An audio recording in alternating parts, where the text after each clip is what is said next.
वारिस पठान, आप बोलिए, यहीं से शुरू करिए। देखिए मानक भाई, मेरी निजी राय ये है कि किसी को भी किसी की माता को, बहन को गाली देने का अधिकार नहीं है। सबके घर में अपनी माँ बहन है। मेरी निजी राय, मैं किसी की माँ बहन को गाली नहीं देता, कोई मेरी माँ बहन को गाली नहीं देता। अब विषय यहाँ पे मानक बाब आगे बढ़ते हैं ना, जो बिहार देख रहा है, पूरा देश देख रहा है कि किस तरह से 2% वाला ये सेक्युलरिज्म के चैंपियंसों के साथ में गाड़ी में खड़ा है और 18% वाले की कोई जगह ही नहीं है। जबकि सेक्युलरिज्म के अंदर ये महागठबंधन का नारा था, जितनी संख्या भारी उसकी उतनी हिस्सेदारी।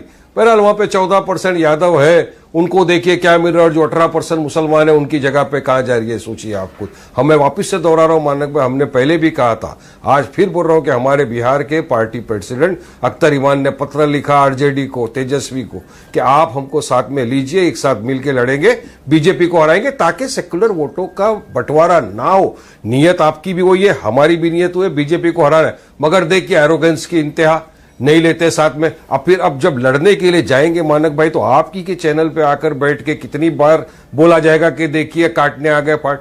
ये कुछ नहीं होता मानक जी। देखिए अभी जो इनकी यात्रा निकल रही है, निकालिए, उससे मेरा कोई लेना देना नहीं। हम तो पहले से बोल रहे थे कि एसआईआर की जो प्रतिक्रिया है वो करिए, मगर उसका जो तरीका था वो टोटली रॉन्ग था। अब जैसे सुप्रीम कोर्ट ने बोल दिया कि ठीक है, आधार कार्ड को भी आप उसको इंक्लूड करना है, वो अच्छी बात है। सुप्रीम कोर्ट ने पहले भी कहा था कि इलेक्शन कमिश्नर को कोई अधिकार नहीं है कि वो नागरिकता चेक करे, मगर अब यहां पे देखा जा रहा है कि वो लोग जा जाकर नागरिकता चेक कर रहे, जो टोटल इलीगल है। इलेक्शन कमिश्नर को इजाजत ही नहीं है, तो होम मिनिस्ट्री के डिपार्टमेंट में आता है कि रोहिंग्या कौन है, नेपाली कौन है, बांग्लादेश कौन है, उसकी नागरिकता चेक करना।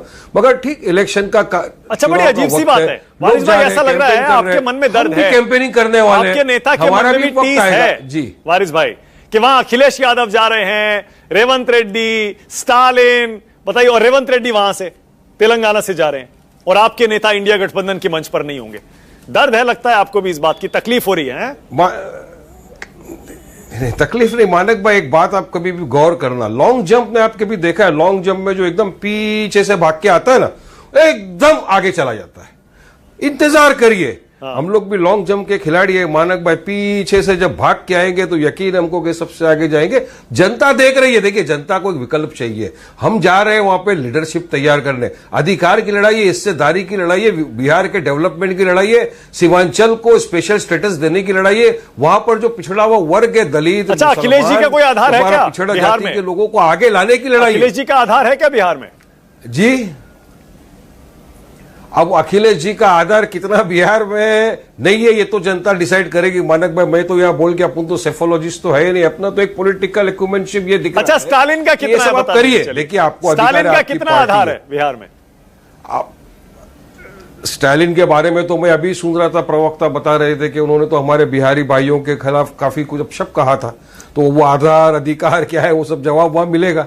मैं तो सुना अभी किसी प्रवक्ता ने बताया कि स्टालिन जी वहां पे जाके जो प्रचार कर रहे हैं। मगर मानक भाई, ये बात देखने वाली है ना कि जब इंटेंशन एक है महागठबंधन का कि हमको बीजेपी को हराना है, एनडीए को हराना है किसी भी तरह से, क्योंकि वो वोट चोर है, एम्प्लॉयमेंट नहीं दिया, देश का बेड़ा गर्क कर दिया, उनको फिर से पलायन करा देना है हमको बिहार से, पूरे देश से, तो फिर उसके लिए एक साथ में चाहिए ना, मजलिस इत्तेहादुल मुस्लिमीन का साथ में लेने से इशू क्या आता है? रेवंत रेड्डी का है आधार? ये चाहते नहीं कि रेवंत रेड्डी को बिहार में पसंद करते हैं क्या लोग? बिहार में रेवंत रेड्डी को,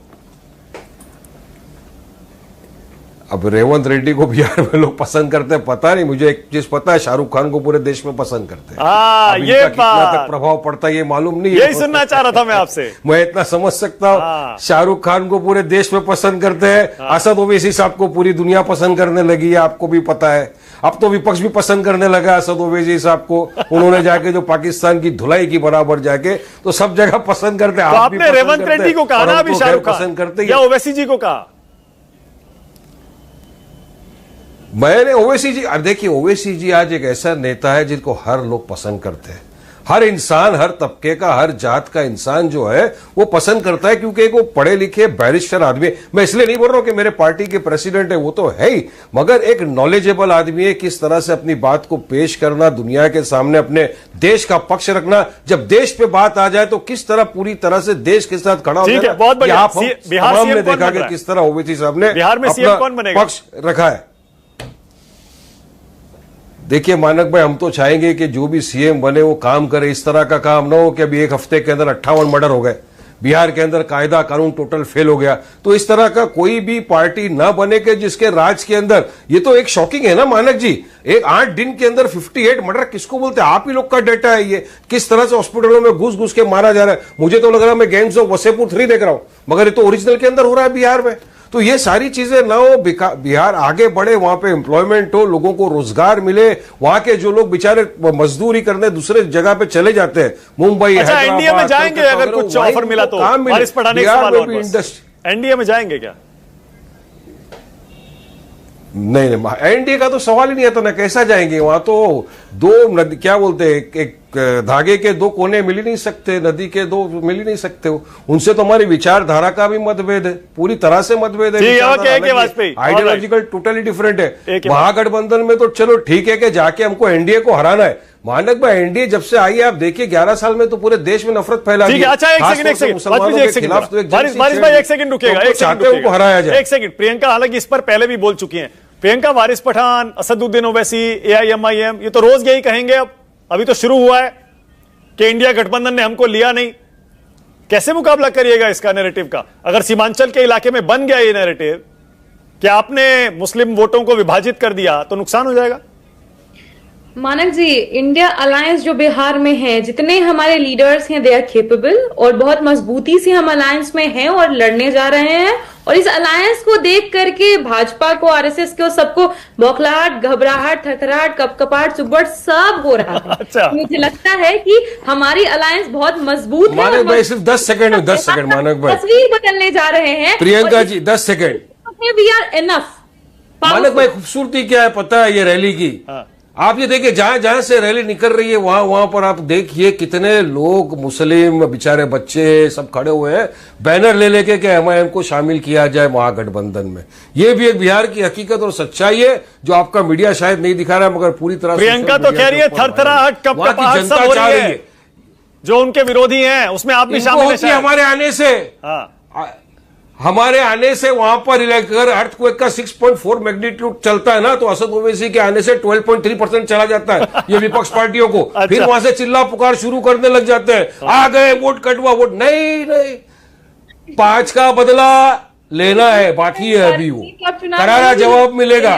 4 को ले गए हैं, 4 को ले गए हैं, अब कितने लाएंगे वो आप देखना। देखिए प्रियंका जी, आपको हमारी बहन है, मैं आपको फिर भी एक डायलॉग बाहर ही देता हूं। आसमान पर थूकने वाले को समझ लेना चाहिए, पलट के थूक उसी के मुंह पे गिरता है। करारा जवाब मिलेगा। चुनाव में हम भी लड़ेंगे, वाजपेयी तरह से लड़ेंगे और फिर जवाब देगी बिहार की जनता आपको। ठीक है वाजपेयी जी। अखिलेश